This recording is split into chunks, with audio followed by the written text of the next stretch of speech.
Hi there, welcome to our channel. In today's video, I will show you how to create a custom map with Google My Maps in 2025. You can open it by this URL or simply type mygooglemap.com. Now click on this button to create a new map and click on the Create button. And that's how my Google Map is open now. Here you can customize your map according to your interest. First, let's edit the name OK. I have added the title. You can also add description here. Click on the Save button, and that's how the title is saved. Now let's add one layer. You can also add more layers by just clicking on this Add Layer button. Here I have added 2 layers. Let me delete this extra layer. Okay, now let's change the names of layer. You can undo and redo the things. With this hand icon, you can simply move on your map.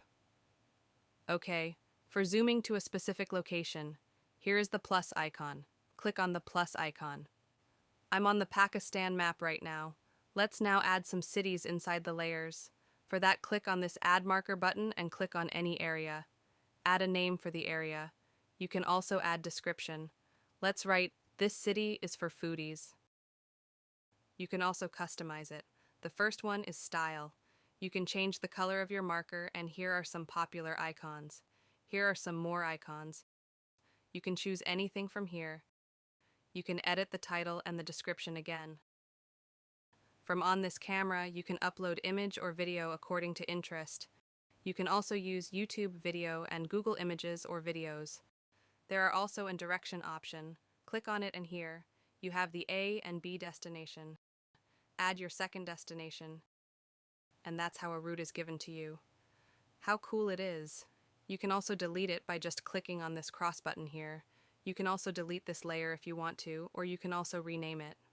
I want to delete it, so click on this delete bit. Okay, there is another thing, which is the measuring distance. You can measure the distance of any city that you have even not visited yet. Just click on it and drag the cursor, and here you see the distance. You can also share the map. Here you have to enable this option, and anyone can search your map through this link. You can copy it from here. One more thing that I forget is that you can add the base map here. You can view the map simple or satellite view, and many more. Let's switch to the satellite view. I think it looks quite good, and that's how you can create a custom map with Google My Maps. That's it for today's video. I hope you liked it. If you have any questions, please comment down below us and do subscribe to our channel. Thank you.